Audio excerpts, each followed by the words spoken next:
실제로 우리가 수능에서도 고전시가 단독으로 놓으면 이렇게 문제가 세 문제 이렇게 구성이 됩니다. 그러니까 너희들이 보는 지금 한 세트 한 세트가 실제 모의고사 수능에 그 세트 그대로 유지하고 있다 생각하면 돼. 이제 자, 내가 늘 이야기하지만 학생들은 자꾸 성적이 안 나오면 문제집을 찾아서만 헤맨다. 어떤 문제집이 좋을까? 자, 내가 늘 이야기하듯이 좋은 문제집은 있지만 특별한 문제집은 없다. 그제? 그러니까 그 무슨 말이냐면 그 교재만 보면 성적이 무조건 오른다. 이런 건 없다고 세상에. 그제? 그건 허상일 뿐이야. 자, 강의도 마찬가지입니다.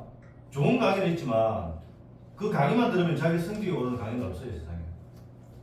그래서 생각을 바꾸고 자기가 다 해야 된다, 결국은. 이렇게 생각합니다. 자, 지금 제일 그래도 너희들이 참고할 수 있는 그 교재나 어떤 문제가 뭐냐 했을 때 제일 중요한 것은 수능에 출제된 기출문제입니다. 기출문제. 이거는 당연한 거다. 자, 봐. 지금 너희들 보통 여기 몇 년생이고 2008년생, 2007년생, 2007년생인가? 2007, 2008 이렇게 그래. 자, 수능은 몇 년도에 시작됐노? 70? 70년? 어이구야. 너무 같은데.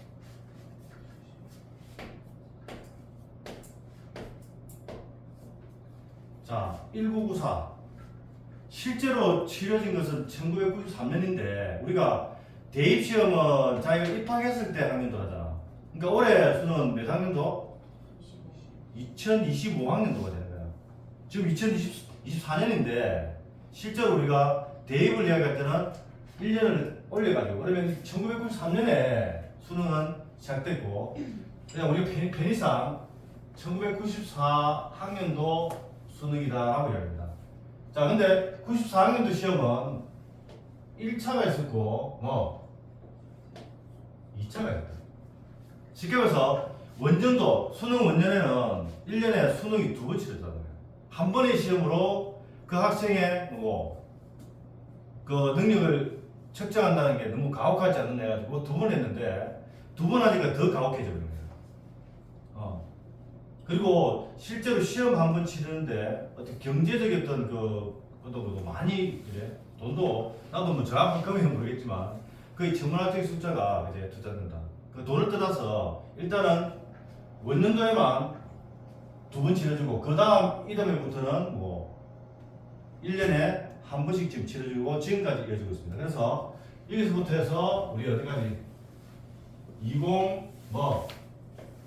24학년도까지 치러진 거야. 자, 그러면 몇 회가 치러진 거야? 계산해봐. 너 계산 잘했잖아. 빼기 더하기 1 하면 되잖아.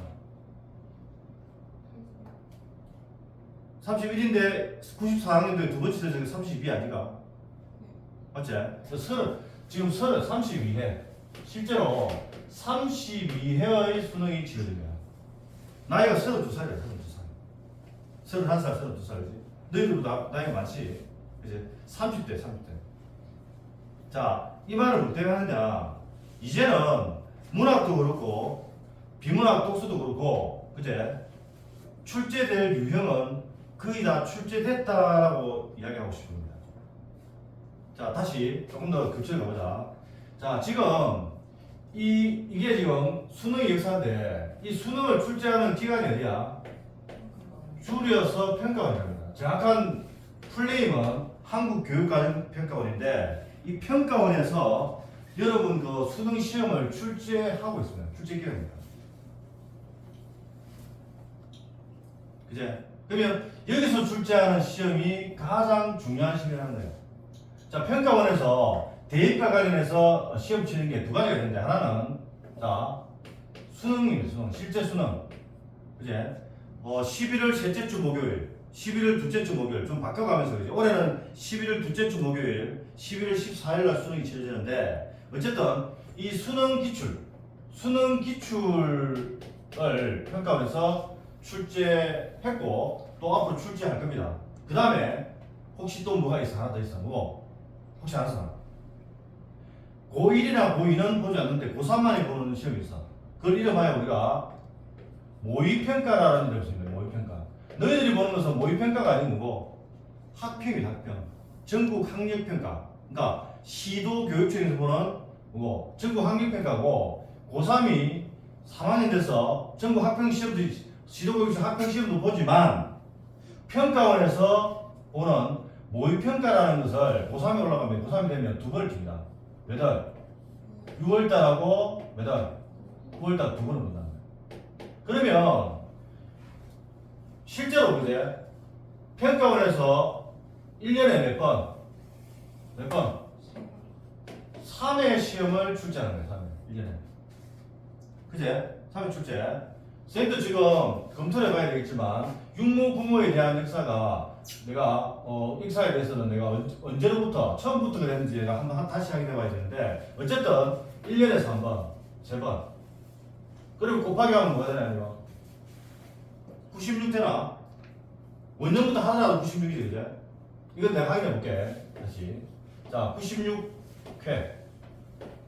이 96회 치러진 평가원의 뭐? 기출이 제일 중요한 거예요. 왜 중요하냐? 당연하게 시험 출제 기간이 출제했으니까 중요한 것도 있고 그 다음에 왜 중요하냐면 너희들 시도교육청 모의고사 있지? 그거는 1선에 선생님들한테 문제를 사는 거야.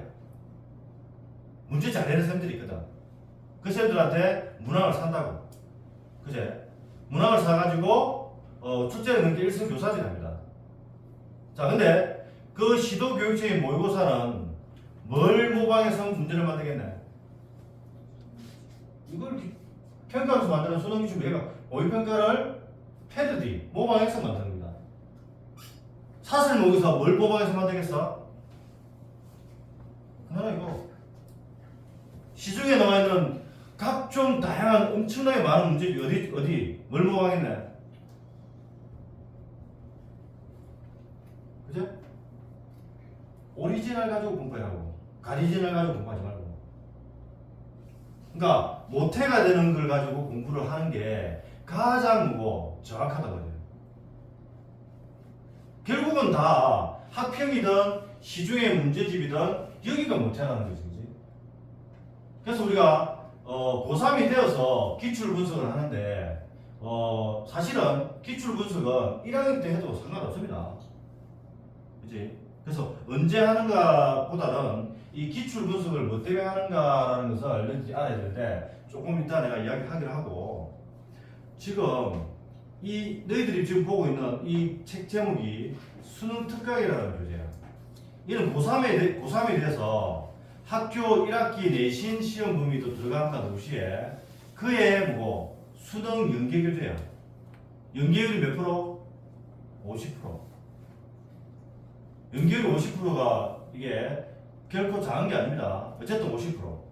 그 다음에 책 표지 넘겨봐라. 책 표지. 책 표지 보면 상단에 뭐라고 되어 있네? 오른쪽 상단에 뭐라고 되어 있어? 어디에서 감수했다 되어 있네? 아니, 책 표지, 책 표지. 표지가 뭔지 모르나?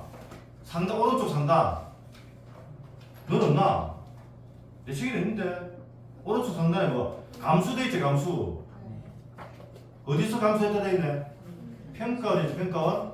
평가원에 감수했다는 것은 연계가 되는 교재이기 때문에 평가원도 함께 지금 뭔가 이루어지고 있다는 겁니다. 자, 그러면 수능 기출이나 모의평가를 제외하고 올해 당해에 고3들이 제일 주목해서 봐야 될 교재가 뭐라 말이고 이 수능 특강이라는 거예요. 내가 아까 얘기했지? 이게 모태가 되고 나머지들은 다 모방이라고. 그래서 정확하게 수능 그 시험 문제에 대해서 내가 알고자 한다면 다른 데서 헤매지 말고 그제 원본을 가지고 움직이라고. 그제 모방, 패러디한 걸 가지고 움직이지 말고. 내가 전에 지난 시간에 한번 이야기 잠시 지나가면서 했지. 그냥 지나가고 아마 아무도 그걸 안 했을 거야. 무슨 말이고? 내가 현대시 1번 문제에 표현사 특징 이야기하면서 표현사 특징 선지 보면 잘 무슨 말인지 개념을 잘 모르는 학생들 가장 FM 방법이 뭐다라고 제시해 준 거 있지? 기억납니까? 그것도 내가 똑같이 뭐라 했냐 내가. 기출에 나와 있는 그걸 해라. 그러면 우리가 총 수능 기출만 본다면 32예요. 그러니까 몇 문제? 32문제, 32문제. 32문제만 보면, 그리고 32문제 보고 그 32문제에 나와 있는 선택지의 개념들만 정리하면 끝나는 거야. 어문 데 가서 헤매지 말고. 자, 그리고 나서 연습은 뭐를 하면 되겠네? 모의평가를 가지고 연습하면 되겠지. 실제 수능 기출이 제일 중요하고, 그 다음에 이제 모의평가인데, 어쨌든 이 모의평가라는 거 수능 기출이라는 거 매우 닮아 있습니다. 여러 가지로. 출제기간도 닮아 있고, 체제도 똑같고, 그지? 자, 그리고 평가원의 수능 기출은 출제자가 전공 교수입니다. 학병은 일선 교사고, 출제자가 다릅니다. 그지? 그래서 여러분이 평가원이 이 출제 기간에 대해서 관심을 좀 가질 필요가 있다라는 거고. 자, 그 다음에 요즘에 너희들도 이제 1학기 이제 1차 고사, 2차 고사 쉬고 지금 여기 앉아 있지만 학교 선생님들도 가면 갈수록 그지? 수능형 문제를 약간 선택지를 만들 때 그렇게 많이 만듭니다. 왜 그렇게 만들까? 단순히 변별을 위해서 그런 이유도 있지만 선지를 만드는 게 힘듭니다. 새롭게 만드는 게 힘들다는 거예요. 그럼 선지를 어디서 가져오는 거야? 기출에서 가져오는 거예요. 그 선생님은 학평에서 가져왔는데 사실은 학평은 또 무엇을 편에다 듣겠나? 수능 기출을 편에다 했으니까 결국 수능 기출의 선지들을 모방하는 거예요. 알겠습니까? 자, 그리고 내가 애들한테 기출 분석을 해라 이렇게 이야기하면 좀 대다수의 학생들이 열에 8명, 9명이 어떤 질문을 하냐면 선생님 저는 풀어봐가지고 답을 알고 있어요. 그래서 연습이 안 돼요. 이런 질문을 한다. 그 말이 맞을까 틀렸을까? 아니 자기가 푸는 문제야. 그럼 그 문제의 답을 내가 알아. 그럼 기출을 다시 보면 도움이 될까 안 될까? 안 된다고 생각하는 학생이 8명, 9명이라니까? 뉘앙스상 그 학생의 말은 옳지 않다는 이야기를 하는 거지. 물론 일부분 맞아. 이해는 돼. 신선하지 않거든. 근데 학생을 착각하는 거야. 신선한 문제를 봐야 내가 대비가 된다고. 그러면 그 신선한 문제는 수능에 출제되냐? 실제 수능에 그 신선한 문제가 출제되냐고. 이감이나 상상이나 바탕 모의고사가 실제 수능에 출제되냐고. 안 된단 말이야. 안 된다고. 자, 기출에서 그러면 그 문제가 나왔어 기출 구술을 해라는 이야기가 아니라는 거지. 너희들이 보는 어떤 문제집에 있는 문제도 실제 수능에 제시문으로 출제는 안 된다. 물론 EBS 연계이기 때문에 이 EBS 수능 특강이나 또 지금 나와 있는 수능 완성이라고 책이 있거든. 그까지 지금 이야기할 필요 없으니까 수능 완성이 있어. 그게 수능 완성이 총 5회분으로 된 실제 모의고사하고 일부가 개념, 패턴 이런 원리학습인데 어쨌든 수능 특강하고 수능 완성이 그의 연계 규제라. 그 외에는 어떤 문제집의 문제가 자기가 아무리 연습해봤자 똑같은 문제가 안 나와. 그러니까 뭐 때문에 하는데? 수능 기출 분석을 뭐 때문에 하는데라는 그걸 모르기 때문에 그 학생은 내가 풀어봤기 때문에 답을 안다라고 이야기합니다. 그러니까 뭐 때문에 하겠네? 뭐 때문에 할까? 이걸 알아야 돼. 이걸 아무도 이야기 안 해주거든. 자, 오늘은 지금 내가 너희들 한번 그런 생각을 좀 가지자는 겁니다. 자, 일단 문학부터 한번 볼까, 문학.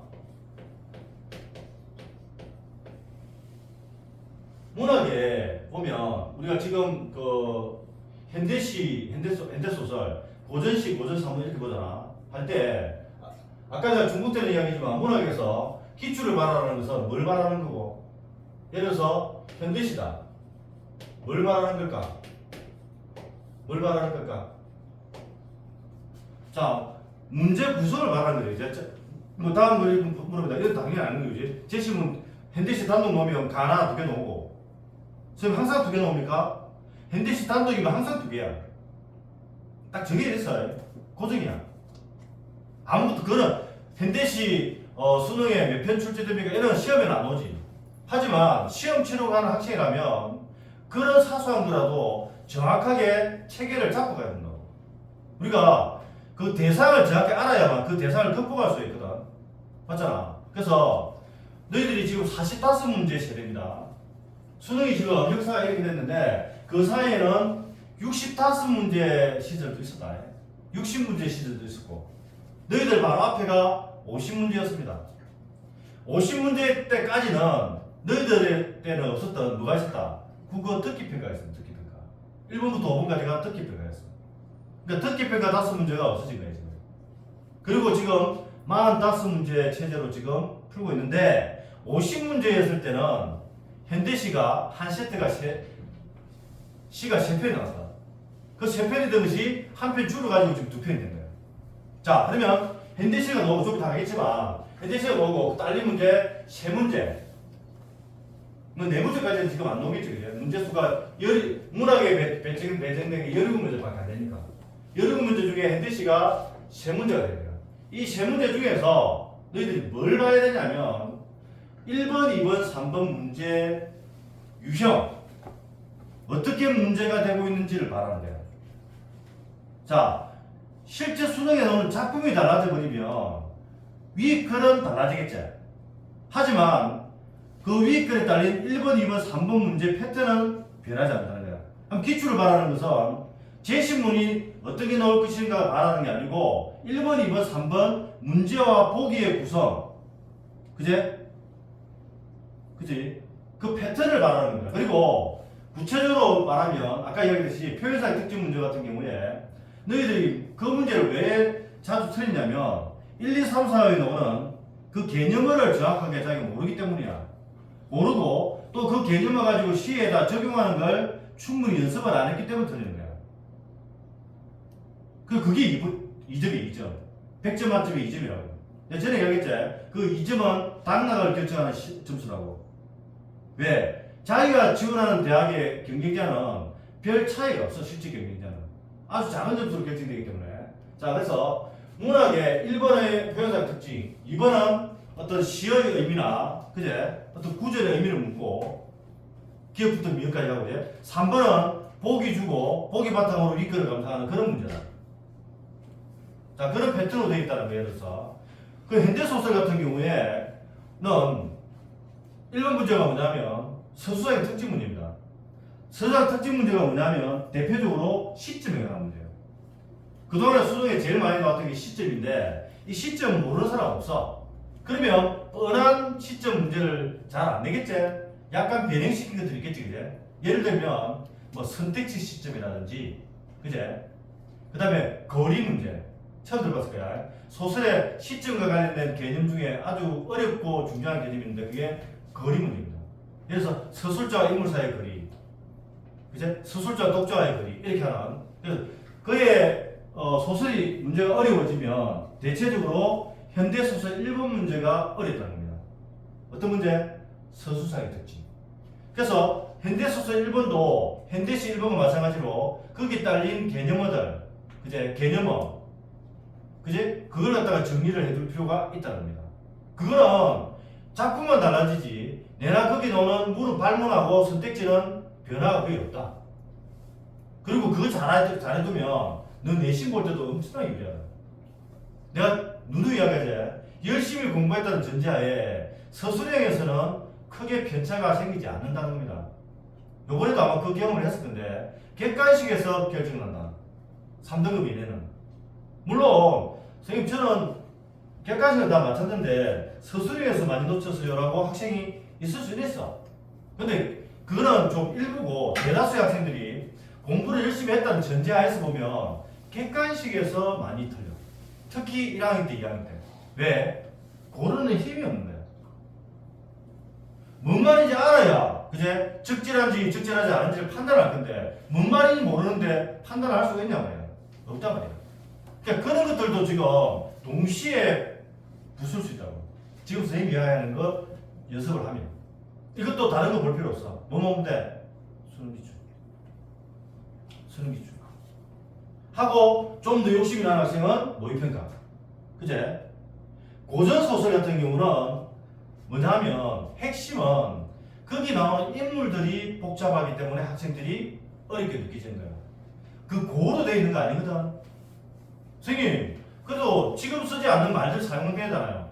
그래, 상대 그 말 모른다고 해서 내용을 파악 못하나? 모르는데 넘어가면 되는 거야. 독해할 때는. 너가 고전소설 전문에 나와 있는 모든 단어를 다 알아야 된다? 절대로 그렇지 않습니다. 출제자도 그걸 바라지도 않는다. 요즘 말들도 애들이 의의력이 떨어지는데 옛날에 나온 용어들을 어떻게 다 알아? 알면 좋겠지만 몰라도 문제 푸는 데는 지장이 없단 말이에요. 그러면 뭐가 핵심이냐면 그 소설 속에 나오는 인물이 사람 이름 나왔다가 벼슬 이름 나왔다가 그제? 양소육 켰다가 양승상 켰다가 같은 사람인지 다른 사람인지 헷갈리지 않는 거야. 그제? 천자가 뭔지 도대체 천자가 뭐야? 황제를 천자라는데 황제가 천자인지 모르면 뭐가 뭔지 그제? 벼슬명 사람 이름 이런 것들만 좀 정리되는 뭐 연습을 하면 고전소설이 너무 쉬워져. 왜? 고전소설은 거의 대부분의 문제가 내용 일치 문제입니다. 그러니까 출제자도 안다는 거지. 독해를 해가지고 애가 그 지문의 내용이 어떤 내용인지 파악했는지 안 했는지를 묻고 있다는 거지. 그래서 모르는 구절이 나오더라도 거기 매달리지 말고 쭉 내려가면서 전체 줄거리, 핵심 사건, 핵심 갈등, 누구와 누가 지금 갈등을 일으키는가 이 정도만 파악하면 돼요. 그러니까 옛날에 너희들은 그런 경험을 안 했는데 선생님 같은 경우는 옛날에 할머니 혹은 외숙모들이 옛날 이야기 많이 해줬단 말이야. 그럼 옛날 이야기 들으면 사람도 등장하고 동물도 등장하지. 그죠? 그럼 재밌단 말이야. 그러니까 그 할 때 너희들이 생각해야 될 게 소설의 3요소가 구성 3요소가 인물하고 사건하고 배경 이제 이 배경이 소설을 구성하는 3요소인데 이 배경은 일단 너희들이 차치하고 인물하고 사건만 잡으면 돼. 어떤 인물이 등장했고 어떤 인물이 주동인물인가. 주동인물이 있으면 뭐가 있네? 반동인물이잖아. 그제? 누구와 누가 서로 갈등을 일으키는가? 사건. 그래서 어떤 사건이 벌어지는가? 그래서 이 인물과 인물 사이에는 어떤 갈등이 일어나는가? 이것만 봐가면 사실 끝이야. 그제? 다른 거 하려고 하지 마. 그리고 충분히 할 수 있는데 팁을 주자면 고전 산문은 너희들이 왜 어렵게 느끼느냐면 안 해서 그래. 안 했어.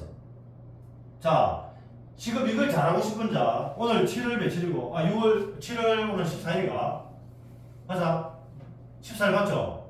14일이면 7월 보면 8월이면 한 45일 정도 되는데 시중에 가면 한 50편 정도 되는 고전 산문만 나와 있는 50편 되는 문제집이 있을 거야.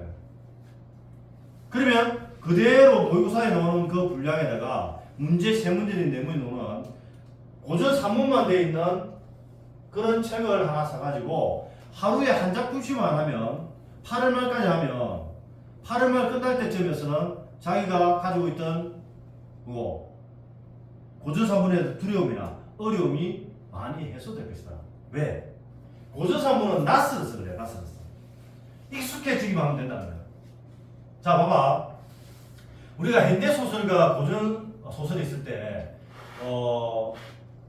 우리가 드라마로 치면 어떤 게 반전 드라마일까? 반전 드라마. 굳이 말하면 현대소설입니다. 고전 소설은 뻔하다. 우리가 그 다음 이야기 어떻게 진행될 건지 예측이 될 정도로 드라마를 쓰면 너무 뻔한 드라마야. 그리고 고전 소설이 먼저 지어졌나 현대소설이 먼저 지어졌나? 고전 소설이 훨씬 먼저 지어졌지.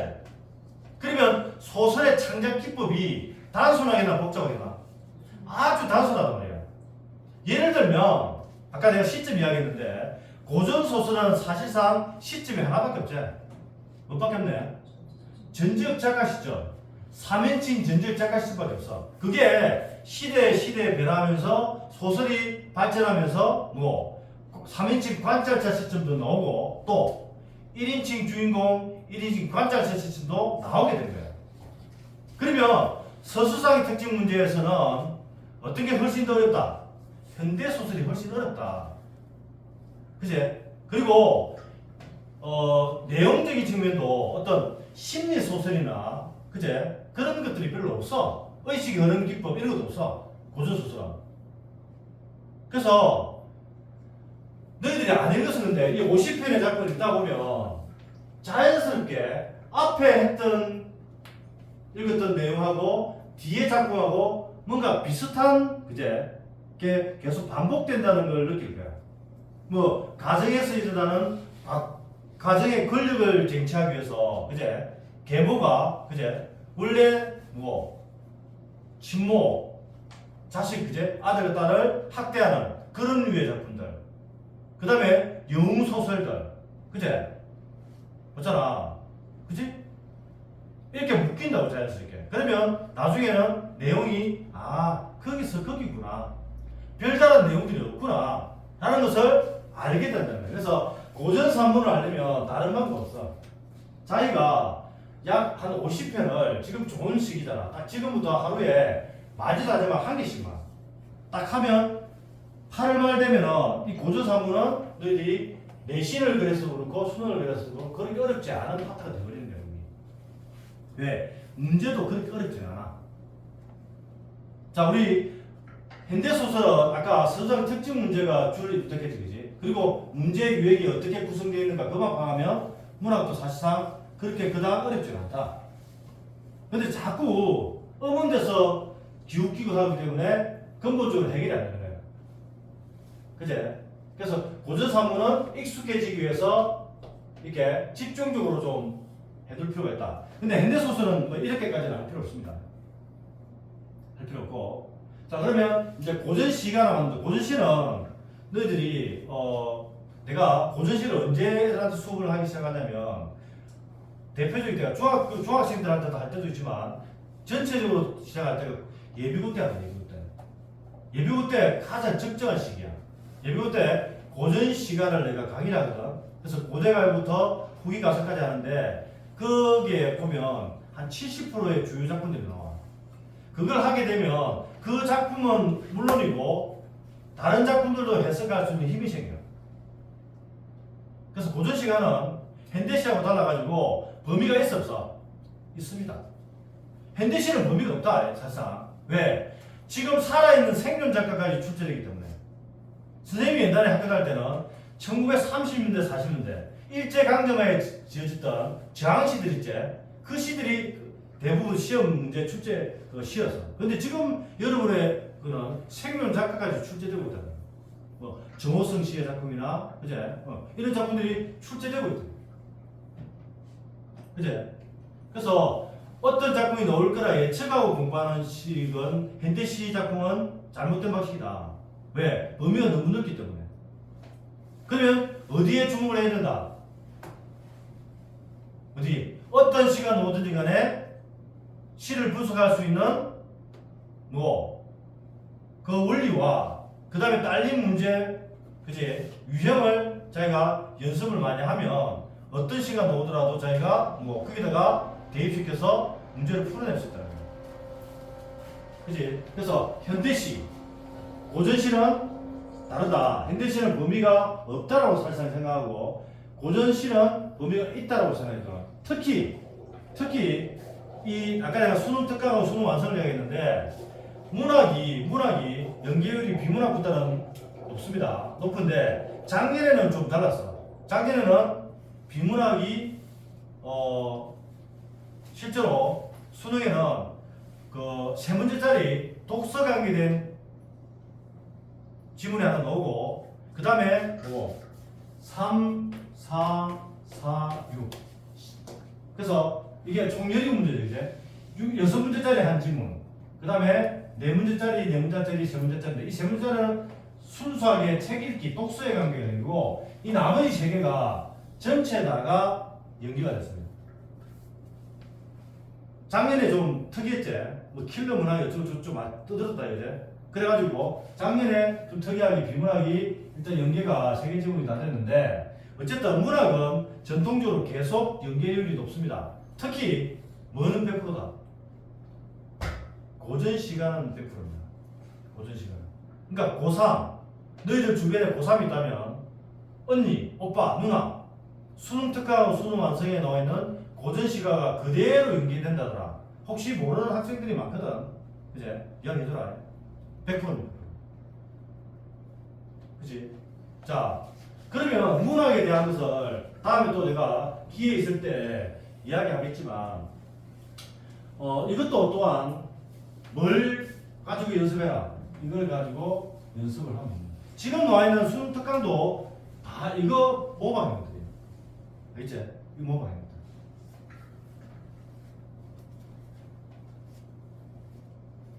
그래서 문제가 어떻게 묻고, 그제 선택지가 어떻게 구성되어 있는가. 예를 하나 들어줄게.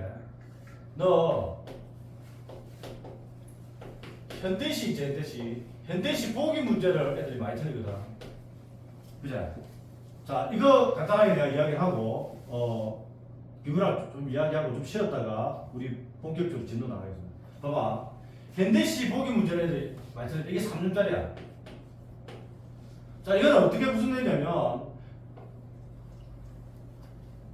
보기를 바탕으로 윗글을 감상해라고 발문이 시작돼. 그리고 보기가 주어져. 그 다음에 선택지가 나와. 그제? 자, 했을 때 선택지 1, 2, 3, 4, 5가 어떻게 구성되어 있는지만 너희들이 보면은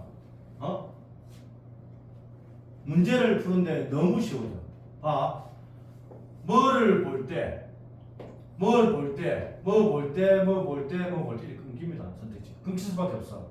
끊기는 지점이 있어. 왜? 하나의 선택지가 뭐 부분 나뉘는 거야?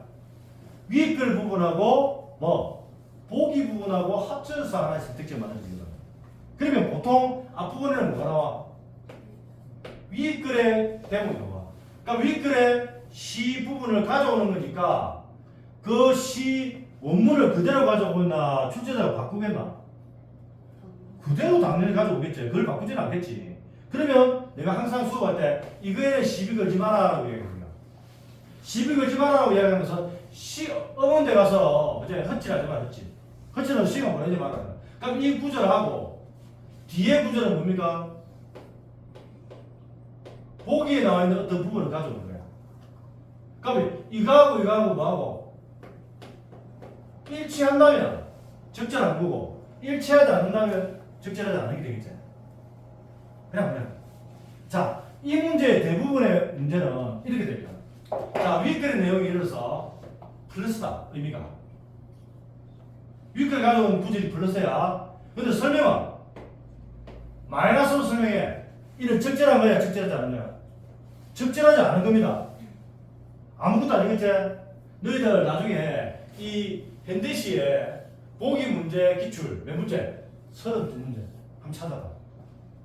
한 몇 퍼센트가 이렇게 문제가 나와 있는지 한번 찾아봐. 너희들이 생각하는 그 이상으로 엄청나게 무거워. 아니, 이런 패턴으로 출제되고 있다는 거야. 그러니까 내가 온전히 그 작품을 내가 100% 다 감상하고 이해하고 분석해야만 문제를 푼다라고 생각하는 것 자체가 잘못된 생각이야. 출제자도 그걸 요구를 하잖아. 그제? 그럼 출제자가 뭘 요구하는가? 결국은 공감 능력이야. 보기를 바탕으로 했으니까 이 보기에 주어진 대로 학생이 공감해서 이 시를 파악할 수 있느냐 없느냐를 묻고 있는 겁니다. 근데 이런 문제 풀 때 자기 주관을 먼저 들이밀면 망한다는 거야. 폭망한다. 자기 주관은 잠시 뒤로 물러두고 우선 출제자가 시키는 대로 하는 연습을 많이 하고 그 다음에 내가 전에도 이야기했지. 이걸 정확하게 의미를 알려고 하지 말고 출제자가 이런 선택지 봐라. 생각해봐. 물음이 적절하지 않은 것을 묻는 물음이야. 그러면 적절한 선택지가 몇 개고? 4개야, 4개. 그럼 4개는 위 작품에 대한 분석, 감상, 설명이 다 맞는 말이야, 틀린 말이야? 맞는 말이잖아. 그럼 내가 시를 읽을 때는 몰랐었는데, 아, 이걸 본 게, 아, 이렇게. 이걸 본 게, 아, 그렇구나. 아, 그래. 이제 좀 알겠어. 이렇게 되는 거야. 그러니까 보기하고 나와 있는 선택지를 통해서 온전히 자기 나름대로 연구고, 이제 시만 봤을 때는 몰랐던 내용들을 알게 되는 거야. 알아가면서 문제를 풀어가는 거지. 처음 시 분석했을 때 자기가 선택지에 나오는 것들을 바로 안다. 그거는 힘들어. 시 볼 때 바로 알려고 하지 말고 선택지를 통해서 알려고 하면 훨씬 편해져. 그리고 이런 문제 풀 때 정확하게 그 의미를 파악하려고 하는 게 힘들어지면 플러스 마이너스로 나누는 것만으로도 특히 현대시에서는 많은 것들이 해결된다는 거. 자기 해보면 알겠지? 자, 그 다음에 일단 뭐 다음에 또 기회 있으면 이야기하겠지만 계략적인 이야기 해보지. 자, 그 다음에 이것만 좀 하고 시작. 원래 내가 이거 할 생각 없었는데,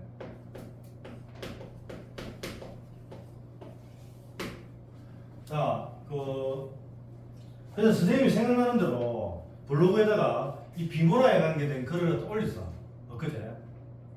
정독에서 읽은 사람이 있는지 모르겠는데, 그냥 어떤 책에 있는 어떤 사람이 정리해놨는 게 아니고, 그냥 선생님이 뭐 이렇게 다듬고 하는 그런 거 없이 날 것으로 그냥 생각나는 대로 쭉 실제로 현장에서 느끼는 것들을 적어놓은 게 있어.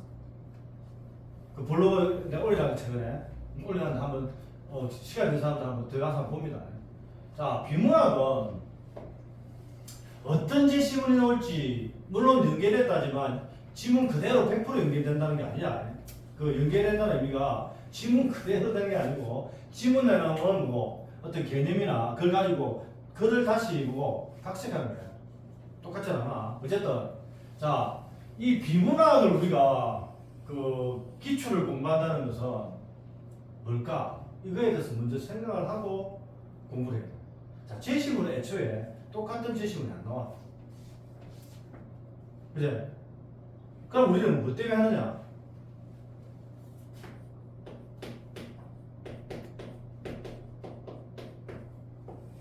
이 패턴을 익히기 위한 공부를 해요. 패턴.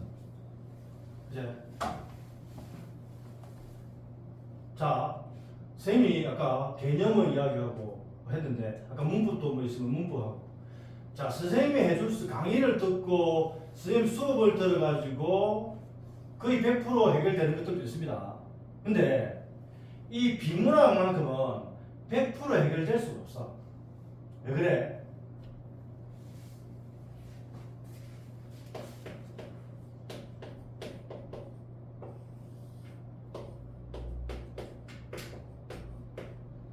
자, 생각, 나아가서 고민은 쌤이 대신해 줄 수 없는 거거든.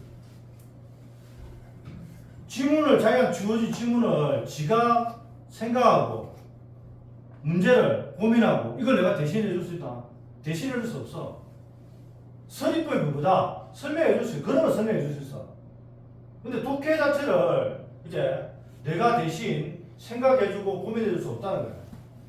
시험장에 당연히 대신 가서 해줄 수 없거든. 그럼 자기가 해야 돼.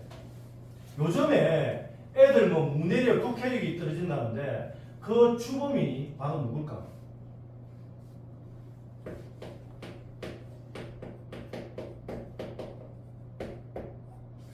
친절한 선생님입니다.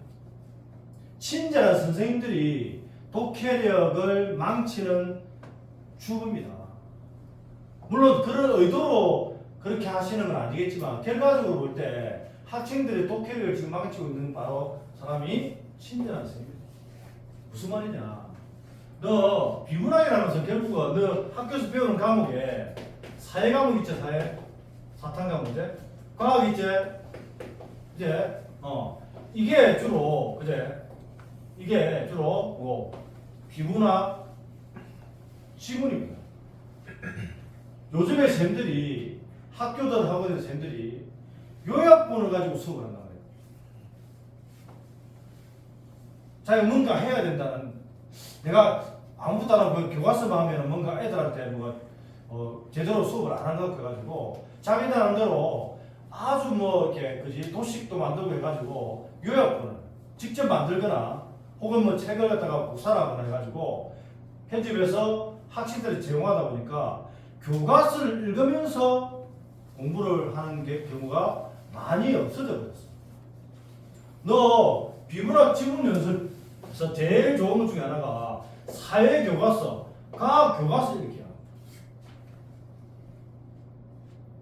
근데 학교에서도 나 한번 생각해봐. 그렇게 물론 진행을 하는 선생님들도 있겠지만 과연 교과서 읽으면서 그 교과서 한 페이지에 나와 있는 내용 중에서 이게 여기서 핵심이 뭘까 생각하면서 지금 공부하고 있는지를. 도덕 배운다, 사회 배운다. 이 페이지에 100페이지에 나와 있는 여기서 가장 핵심 문장이 뭘까? 여기서 키워드가 뭘까? 여기서 무슨 말을 할까? 자기가 핵심을 파악하면서 공부할 수 있도록 그렇게 수업이 이루어지고 있다는 거예요. 그래서 대부분의 시간을 학교에서 보내는데 요약본을 가지고 문제집 보면은 잘 정리된 요약본 있잖아. 애들 그거 시험 기간 때 다 외워서 시험 치잖아. 그럼 약간만 비틀어버리면 틀려버리잖아. 왜? 맥락을 놓치기 때문에. 근데 단순 암기 같은 경우는 도움 되겠지만, 그제? 물론 또 시험 점수 올리는 그게 단기간에 도움 되겠지만 길게 본다면 자기가 독해력에 뭐 문제가 생기는. 너 논술도 그렇고 수능 국어도 그렇고, 그제? 이 비문학이 매우 중요한데 이 사회 교과서, 과학 교과서가 바로 비문학 제재인데 그걸 갖다가 실제로 수업 시간에 활용을 못하고 있다는 거예요. 네, 친절한 선생님 때문에. 그래서 자 일단은 내가 이 문제풀이 과정 면접 해가지고 이 과정을 오늘 가지고 문학이든 비문학 앉아야 되는데 이게 뭐냐면 너희들 스스로 생각해봐야 돼. 너희들이 생각할 수 있는 기회를 내가 뺏어버릴게요. 너가 생각할 게 많아고 바로 내가 주입시켜버리지. 맞잖아. 그럼 당장 이거는 알아. 뭐 배운 건 많은 건데 뿌듯해. 그 순간이야. 하지만 자기 실력을 안 늘어. 그래서 자꾸 자기가 이제 처음에 뭐 아주 매끄럽지 않더라도 자기가 스스로 생각해보고 스스로 고민해보고 자 하다 보면 아 하는 순간이 올 거야. 그게 내폭풍, 이제 브레인스토밍 해가지고 자기 머릿속에서 번쩍하는 순간이 있단 말이에요. 그러기 위해서는 지가 고민해야 돼요. 지가 스스로 그 문제를 해결하려고 매달려 봐야 돼요. 선생님, 시간이 너무 없는데요. 천만에 말씀. 수능에 보는 문제는 아까 내가 45문제를 했지. 자, 내가 봤을 때 여기 앉아있는 학생들은 아무리 못해도 20문제를 맞출 거예요. 급이제. 이거 못 맞춘 사람 지금 있을 수도 있는데 이것도 안 된다면 좀 미안하지만 이거 안 된다면 뭐 점수가 몇 점이야? 한 4, 50점 되는데 내일 당장 시험 치러도 20문제만 맞춘다고 해야 돼. 그러면 몇 문제야? 몇 문제가 지금 나왔네? 마이너스 25문제 나왔어. 여러분 수능 시험 날까지 남은 날수를 세봐.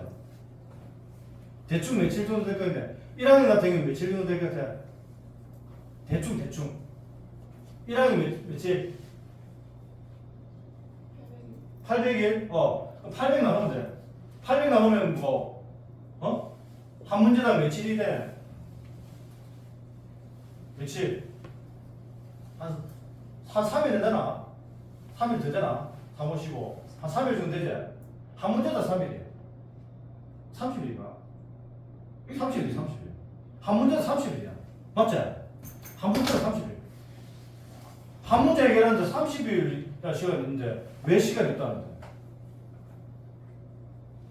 자, 그럼 한 문제 겪으면 뭐? 마이너스 24. 또 한 문제 겪으면 마이너스 24. 이렇게 줄여가는 거야. 한 문제 하는데 한 달 동안의 시간이 있다면 왜 시간이 없다는데? 충분한 시간이 있는데 20문제 출발이 20문제에 출발했대. 지금 여기서 출발을 35문제에 출발한 사람 있을 거야. 그러면 뭐고? 마이너스 10이야. 마이너스 10이면 800일이면 80일이야. 한 문제다. 고민할 시간 충분히 있단 말이야. 그 고민을 누가 해라? 여러분이에요.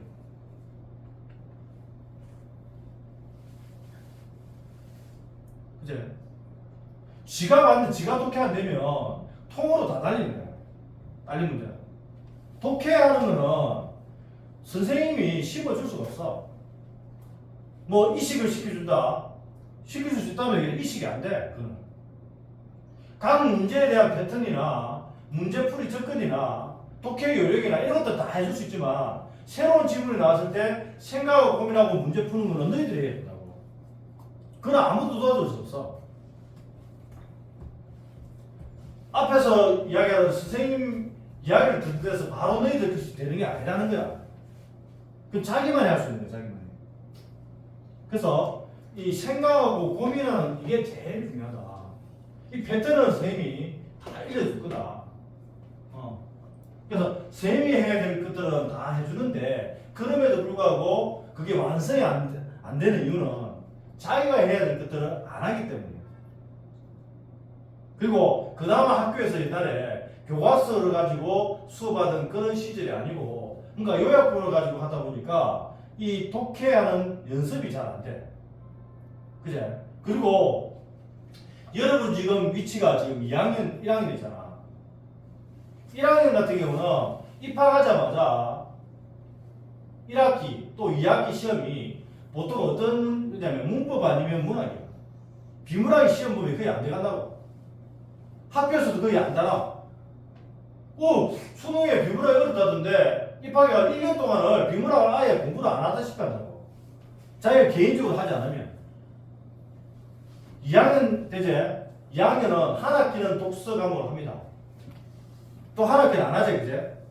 그럼 한 학기 할 때 과연 학교에서 어느 정도의 그제 깊이를 하느냐? 아주 얕은 깊이밖에 안 해. 살짝 건들다가 말아버린다고. 예를 들어서 지난 1학기 때 그 진고가 비문학 독서가 내신 범위였는데 진고 2차고사에 시험 범위가 뭐였냐면 교과서 소단원 3개 지문 그 다음에 기출 지문 10개 총 13개야. 13개가 1학기 2차고사 시험 범위였단 말이야. 그거 한다 해가지고 갑자기 어떤 비문학 실력이 확 늘겠어? 그거 정도는 그거 가지고는 연습이 안 됐었죠. 그러니까 그것마저도 1학기 때 하고 이제 말아. 그럼 2학기 때는 말아. 이제 문학 하니까 또 그 활동하는 비문학 아예 안 해. 그래서 이 비문학은 실제로 너희들이 시간을 투자를 개인적으로 욕심을 해서 안 하면 거의 투자를 안 하다시피 하는 파트가 비문학이에요. 점수가 안 나오는 이유가 안 하기 때문이야. 일단 안 하기 때문이야.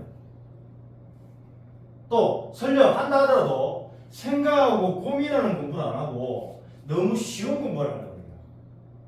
문제 풀고 모르면 해설지 보고 해설지 보기 알겠거든. 내 문제 이 문제 알겠다고 넘어가는 거야.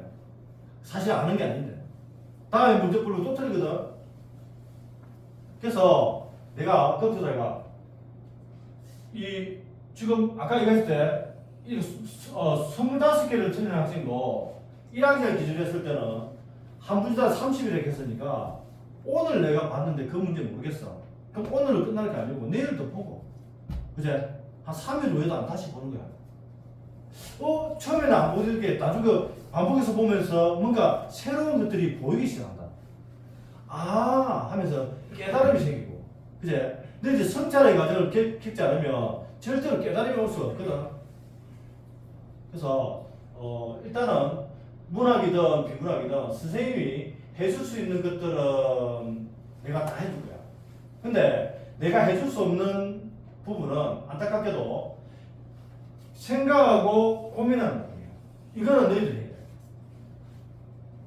그제? 그래서 이거 안 하면 진짜 절대로 좋은 점수를 받을 수가 없어. 됐지? 자, 내가 약간 좀 추상적으로 이야기하는 것 같은데 실제로 이제 우리가 구체적으로 진도 나가면서 구체적으로 하나 짚어가겠습니다. 자, 조금 쉬었다가 이야기 좀 길어졌는데 일단 이 이야기 내가 꼭 한번 해주고 싶습니다. 그래서 이 이야기 중에 자기가 얻어갈 것들, 그제? 얻어가지고 실제로 이제 공부할 때 자, 아까 하나만 더. 이 비문학은 이거하고 비슷해. 근육 키우는 거하고 비슷해. 자, 우리가 근육을, 펌프제가 근육을 키웠어. 근데 며칠 쉬어버려. 근육이 다시 빠지지? 그렇잖아. 그래서 비문학은 이거 양적으로 너무 많이 하려고 하지 말고 하루에 침은 한 개라도 꾸준하게 하는 게 중요한 거야. 꾸준하게. 운동도 마찬가지지. 근육 키우는 똑같다. 안 하면 또 빠지거든. 쌤도 한 10일 정도 비문학을 지문을 안 보면 약간 감이 쌤조차도 약간 감이 좀 떨어졌다 할 정도로 약간 좀 그럴 수도 있어. 한 10일 정도. 근데 하물며 너희들은 더 그럴 거야. 그래서 욕심 부리지 말고 하루에 지문 한 개, 딸린 문제 네 문제 5문제짜리 이것도 아까 내가 고전 선언하듯이 하루에 한 개씩. 너희들이 숙제 학원에서 하는 숙제 말고 개인적으로 책을 준비해 가지고 하루에 한 개씩 해서 8월 말까지 딱 끝내면 분명히 너희들이 달라졌을 거야. 아 진짜. 연습은 뭐로 해라? 수능 기출, 모의 평가 저게 제일 좋고 이제 또 수능 특강 체계적이래. 그런 걸 가지고 연습을 해라. 그러면 딱 50일 하면 분명히 뭔가 표가 나기 시작할 거야. 하루 이틀 해가지고 안 바뀌고. 알겠지? 자, 좀 쉬었다가 바로 고전 시간 하는 거야. 조금 빠르게 진행할 겁니다, 내가. 그러면 좀 쉬었다가.